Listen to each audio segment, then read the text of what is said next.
I was asked a lot overnight, yesterday afternoon, this morning. What advice do you have for TikTok refugees? Roosevelt, you old sea dog, here on YouTube. And yes, starting up my 13th year here on YouTube. Yeah, I have some advice and I have some analysis and also a little bit of a slice of reality pie to serve up today. Let's get into it. And good morning, everybody. The last official day of the Biden administration here, January 19th, 2025. Good morning to you. As many of you know, and it's been widely disseminated, TikTok was pulled the plug on itself just before just at the start of the 19th in some of the time zones. In the earliest time zones here in the United States, and it's a dark app right now. Now, okay, I'll start with the good news for the TikTok refugees.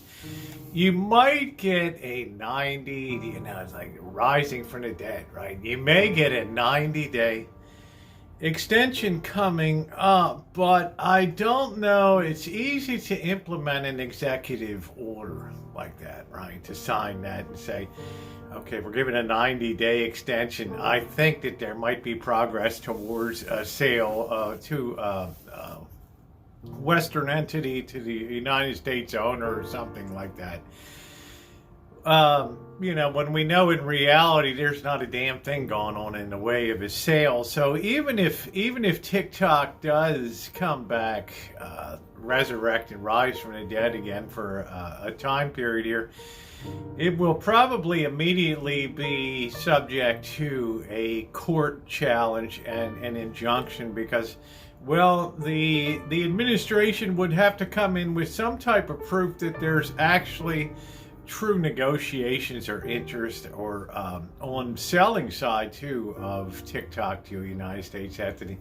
I don't think that's going to happen. So the judge might probably overturn that executive order as without merit or whatever. But we shall see. But the main thing today to talk about here is TikTok refugees. Today, the pain is real. You can look at all, and I know there's a lot of people out there that like to make a mockery of other people's misery and things like that. I'm not into that. If you can't be constructive about things, and then don't use people's misery for cannon fodder, right? For just entertainment value. Because remember, I'm the only person in the history of YouTube that ever brought a terminated channel back 4 times, the original channel, right? You look at my date of origination, January 4th, 2013, that baby rose from the dead 4 times, right? And I'm still here today, legally operating within terms and conditions. Do I want to go through it again? Heck no, it ain't no fun. I don't make fun of people that get terminated, and I don't weigh in on things like that. But when a whole platform gets terminated, and you're really vested in that, and full disclosure, I had a TikTok for a hot minute, and it did exceedingly well. Some videos at 70,000, 100,000 views, had, thousands and thousands and thousands of followers. But one day I came to the realization that, you know what, all this is going to come to nothing.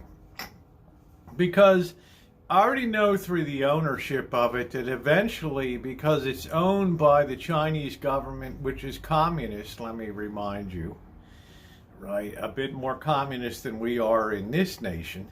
But that's a whole nother video. But I knew that there would eventually be a clash point. And back in 2020, when then President Trump said TikTok should be banned, I knew that there was a lot of people in Congress that would be hot to trot on that particular idea of banning TikTok. So I exited the platform, closed my account, because I knew there was going to be no long-term prospect on TikTok. Okay, and then of course Congress overwhelmingly passed the law and Biden signed it in April. And TikTok did not make a move. ByteDance Corporation owners ostensibly of TikTok, did not make a move to sell TikTok.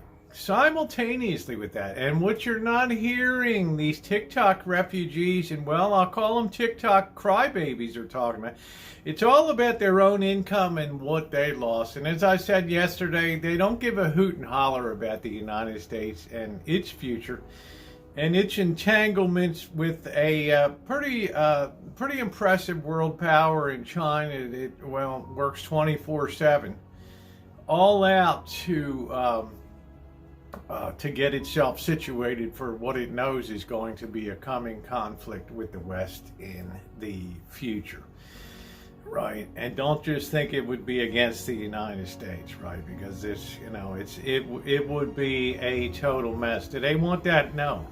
But that does not mean that they don't work towards ends of that. And while this is all drifting through Congress and signed by the president, in the summer, we had clear evidence that the Chinese spy apparatus had broken into Verizon and several other telecommunication networks in an attempt to plant listening and hacking devices, software devices into the network. Okay, and then remember, this is just after the bill has been signed to ban it, right? All this is going on the part of the Chinese government. And then in December, the hackers from China broke into the Operation Tornado or a Typhoon or whatever, Operation Panda. They broke into the Treasury Department too, even into Janet Yellen's unclassified Treasury Secretary's unclassified files. So on the one hand, you have that going on, and Congress is perfectly aware of that, especially Senate Intelligence Committee and all that. And then on the other hand, you have the coming ban of TikTok here. And if you listen to the people that have been banned on TikTok, they're all about themselves. You'll never hear them talk about what a threat China poses to the United States through espionage and hacking and things like that. And their real goal, I believe, is to get into the infrastructure as deep as possible, power, telecommunications, networks, get in there as deep as possible, so if the stuff does hit the fan, they'll be able to be super disruptive of communications. And I firmly believe, to a large extent, ByteDance's strategy of that was also in launching TikTok to get that platform into the hands of as many people in the United States as possible with very sophisticated algorithms and things. And did they succeed? Well, 170 million users on it. And to assume that China operates with good intention is to fly in the face of history. And remember, I'm the person that speaks Mandarin Chinese. I'm the person married to a Chinese national. I'm the person that spent 5 years in China. Okay, I know China inside out, and I know what the long range goals of the Chinese government are, besides just simple survival. Okay, but on the other side, we have these people crying about how the income has been lost, and I taught people how to grow mushrooms and sing like Arlo Guthrie or whatever. I mean, it's good. Okay, all right. Shoot me. I don't know how to grow mushrooms, right? But, it's all about themselves at this particular moment and what they've lost. Look, if you allow yourself to be influenced by people on social media, okay, I'm not going to go there, right? But I'm saying it's one reason I never wanted to go down that path of influencing people on social media, because, well, it's not the point of social media to be a business, but it was turned into one. And people, I make great income on TikTok. TikTok didn't pay anything on it. It paid peanuts, all right? YouTube pays so much better on here than TikTok does. Oh, but I had the social media. There's this one girl complaining that she had she has $10,000 of expenses, $6,000 a month mortgage payment, her Mercedes M-Wagon or whatever payment, and all this stuff, and she's going to sue the United States government for loss of income. To which I say, good luck. I think the constitutional lawyers, if you can find one, run somewhere on the realm of $2,000 an hour billing rate or something like that. Look, it's every day I get offers. This morning to get an e-bike worth supposedly $899. I don't want your e-bike. I never want to turn my platform into a promotional thing. The most I've ever done is ask people, hey, I got my Amazon links here.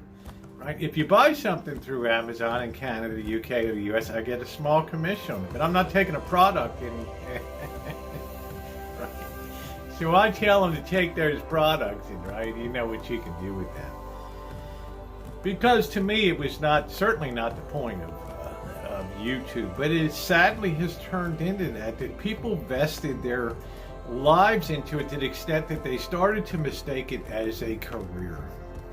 And using social media as a career is a disaster. You can wake up one day and be terminated. I've seen people with 100,000 subscribers wake up and be gone from the platform and stuff. You can have political things, and anybody that would have vested their long-term work and efforts into a platform that's hosted in China and is owned by the Chinese Communist government. Well, welcome to 2025, okay? You see now that it's really, really not a smart idea to put all of your eggs in one basket. Of course, when these people started TikTok, they had no idea that they were going to blow up on TikTok. So their loyalty is with TikTok. That drew their attention away from starting on and building presences on platforms that had a much better chance of surviving over the long haul and not being eliminated due to political problems and espionage and hacking and all those type of things. So will TikTok come back? Probably, the ByteDance might say, look, we see the writing on the wall. 90 days we're going to be here again, and that'll be it. We can't get another extension, right? We just bite the bullet, put the rubber biscuit in our mouth, and get the electric shock. Okay, that's it. Just get it over with. But there's a 25% chance they might come back temporarily. And, the fact that they're not even considering selling that to the United States tells you that there's some things within it that are proprietary in nature. And I'm not saying there is hacking stuff in there, but, it'd be an easy matter. I mean, Kevin O'Leary has a $20 billion offer on the table and all that for that. But I'm not going to get into that. Look, if you were a good content creator on TikTok, okay, then you can be a good content creator somewhere else, right? I judged years ago that YouTube would be the platform that most people would gravitate to forever, right? And when YouTube added YouTube Shorts about 4 years ago, well, you could build up, as I saw people do on here, build up YouTube Short, tremendous followings and things like that. But the main thing is, don't depend on social media for income, okay? We wonder why our world is so stilted now, because we have so many young people that are geared towards wanting to be influencers of other people, okay? And productivity in that part of the sector of the economy is just abysmal right now, because people, they're not, and why would you say that, Roosevelt? Because people are not putting their attention towards creativity and solving solutions out in the real world and society. It's all this hermetically sealed through my smartphone world. That's all I know.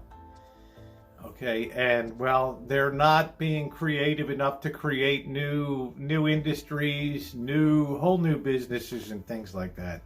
They concentrate all their effort on influencing each other. Buy this, buy that, do this, do that.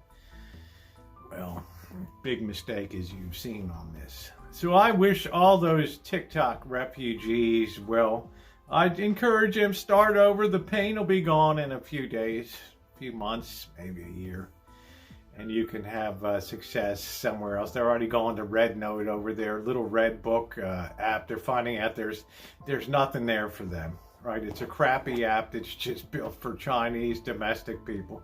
There'll be no money to be made over there. So you're just, you're pouring your efforts. It might be putting a little salad. I woke up, I have 11,000 followers. Big deal. Between them, they don't have 2 pennies to rub together. Okay. And as I said yesterday, what are you going to send them?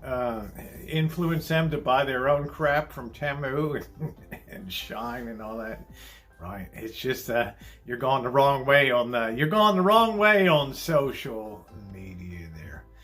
Anyway, I do wish everybody the best. Thanks for asking me to weigh in on this again. It's going to be interesting to see what happens. But the main thing I would always suggest people is don't build your life, your income, your future on social media, okay? Get out there in the real world, be productive, contribute, do something to build society, okay? Thanks so much for watching, everybody. Your thumbs up are appreciated. And if you're not subscribed and you enjoy the content, subscribe and hit that bell for all notifications. And if you have something you'd like me to weigh on out there, I'll flap my big lips and get in there. Thanks for watching, everybody.